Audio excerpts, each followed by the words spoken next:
Olá, boa tarde, boa noite, bom dia. Eu vou continuar o projeto de entrevistar pessoas ilustres, que eu adoro. Hoje eu vou falar sobre meditação com o Dr. Carlos José e ele vai dar uma aula desse assunto pra gente. Olá, como vai? Tudo bem? Oi, Liliane, tudo bem? Boa noite, boa tarde, bom dia para todo mundo. Isso. Muito obrigada por estar aqui. Então vamos contar um pouquinho da sua história, né? De por que você chegou na meditação. Sendo que você fala muitíssimo bem sobre a felicidade e um dos tópicos da felicidade que você cita é a própria meditação. Então conta um pouquinho dessa história. Eu comecei a praticar em dois momentos, assim. Teve um momento quando eu estava, antes de entrar, acho que foi no início do ensino médio, eu comecei a praticar yoga e aí a meditação automaticamente entra nesse cenário, né? E depois, quando eu entrei para a faculdade de medicina, eu tinha um grande amigo, um colega de turma, o Luiz Mário, que aí ele trouxe mais uma vez essa oportunidade de a gente começar a praticar. Então, isso foi em 1988, quando eu entrei para a faculdade, e aí desde então a meditação ela começou a fazer parte da minha vida pessoal, né? Eu me formei, fui fazer terapia intensiva, fiz a minha formação em oncologia. Já bastante tempo depois de formado, eu vi que tinha uma oportunidade de juntar essa ideia do yoga, da meditação, e aí fiz uma formação em Ayurveda, que na realidade foi uma grande oportunidade de ampliar esse olhar para o cuidado integral, né? Um cuidado que vai desde a promoção da saúde, né? Da manutenção da saúde, até a maneira como a gente lida, né, com os agravos, e inclusive o cuidado de fim de vida, e isso tinha tudo a ver com a oncologia, né? E a ideia de dar esse cuidado integral que coloca as dimensões física, emocional, mental, social, espiritual, dando importância a todas elas, né? A ideia da porta de entrada da mente, para mim, é muito interessante, né? Que repercute tanto do ponto de vista emocional e físico, quanto do ponto de vista social e espiritual. E aí essas coisas começaram a ficar mais fáceis de dialogar.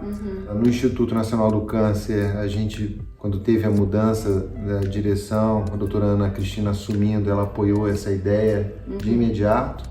E a gente criou um núcleo de cuidado integral.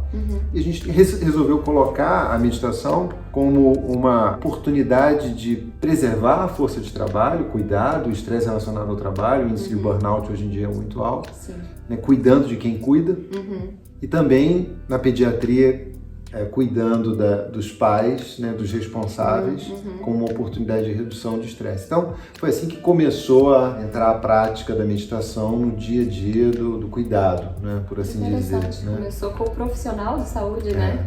E com os pais de crianças. Exato. E aí depois no consultório, a gente abriu isso para os pacientes e agora a gente está num momento em que a pandemia foi uma grande oportunidade, porque ela deu mais liberdade para as pessoas se conectarem de alguma forma, né? A gente não depende agora de um estúdio, de um auditório, acaba se conectando onde as pessoas estão. Exatamente. E com isso aumentou o número de praticantes, tanto no consultório quanto no INCA. Né? Então acho que foi uma maneira da gente estar narrando também de maneira distinta a dificuldade que a gente está vivendo hoje em dia. Né? E trouxe um novo olhar para a meditação, né? Trouxe uma oportunidade maior, inclusive. Eu sempre comento a ideia de que a gente se sente muito ameaçado com o que está por vir. E isso é um exemplo clássico de você estar fora de onde você está. Né? Você está no futuro, vivendo o medo de alguma coisa que não existe, que é uma ameaça. Pode até vir a existir, mas você já está com a necessidade de trazer a tua atenção para o presente momento. Então, eu acho que essas coisas, elas se dialogam muito bem, né? O bem-estar, o lidar com o decaimento, que é uma situação natural da vida da gente, lidar com o medo disso. Então, isso tudo acaba convergindo com a necessidade da gente lidar melhor com a mente. E aí, a meditação. O que é a meditação? Para quem acha que é uma oração, o que é a meditação, especificamente? É boa, porque tem muita gente que fala assim, eu já tentei muitas vezes meditar e vejo como é que a minha mente é agitada. E eu falo assim, então você já estava praticando, né? Isso. Meditar nada mais é do que trazer a nossa atenção para o presente momento, tanto do ponto de vista físico, quanto da maneira como a nossa mente reage a isso. E aí vem, eu acho que o segundo eixo, que é a maneira como a gente lida com o reconhecimento que a mente é agitada. É com aceitação, porque isso faz parte da natureza da própria mente. É com suavidade, para poder trazer de novo a nossa atenção. Então, basicamente, seria lidar com a atenção e lidar com a maneira como a mente reage quando a gente tira ela do modo de operação usual, que está o tempo todo escaneando, né, o ambiente, e começa a trazer a atenção para aquilo que está acontecendo no presente momento. Seria isso, em resumo. Resumindo, né? Um pequeno resumo. Porque já existem pesquisas que comprovam, né? Quais são as melhores da meditação de maneira geral? Existem várias evidências, né? Mas como eu milito na oncologia clínica, eu costumo trazer a atenção para 3 aspectos. Primeiro, a qualidade de vida, né? A gente às vezes está lidando com situações em que o ganho de sobrevida ele não é tão marcante, mas se existe uma melhora de qualidade de vida, aquela intervenção vale muito a pena. Então, esse é o primeiro aspecto. E existem evidências replicáveis, inclusive, reconhecidas pela Sociedade Americana de Oncologia Clínica, que a meditação melhora a qualidade de vida de quem está em tratamento. O segundo é a ansiedade, né? Então, que está muito presente nesse ambiente. E o terceiro é a depressão. Né? Então, nesses 3 aspectos, existem evidências robustas de que a prática da meditação melhora esses desfechos. Então, nada mais natural de que a gente tente inserir essa intervenção não farmacológica para poder melhorar esse desfecho. Uma coisa exclui a outra? Não. Né? Então, a ideia do cuidado integral é exatamente juntar dados científicos, alopáticos, sejam como for, com informações que já vêm sendo acumuladas há muito tempo, inicialmente dentro das tradições, mas que a ciência hoje em dia comprova. E uma vez que a ciência comprova, a gente usa isso como argumento. É isso, né? Porque nessas entrevistas que eu tenho feito, é uma coisa que eu tenho trazido, né? Não é 8 nem 80. Você pode fazer todas as terapias que você quiser, contanto que você comunique ao seu médico que você está fazendo, né? Para não haver nenhum tipo de controvérsia. E, ao mesmo tempo, que você pode fazer os dois, né? De uma maneira muito uniforme, muito caminho do meio, né? Isso que talvez a notícia maior, né? O caminho do meio. É, que a gente inclua as coisas. Isso. Obviamente, é uma espécie de abertura para que a gente passe exatamente a olhar a pessoa como um todo. Então, quando ela vem com uma demanda ou uma dúvida ou com um desejo de, por exemplo, inserir alguma outra prática, como yoga, como tai chi, como massagens e tudo mais dentro do cuidado, eu acho que isso reforça a relação médico-paciente quando você acolhe e tenta ajudar a esclarecer aquilo. Questões que vão desde ervas, por exemplo, que podem interferir com fármacos e você tem que estar aberto para isso.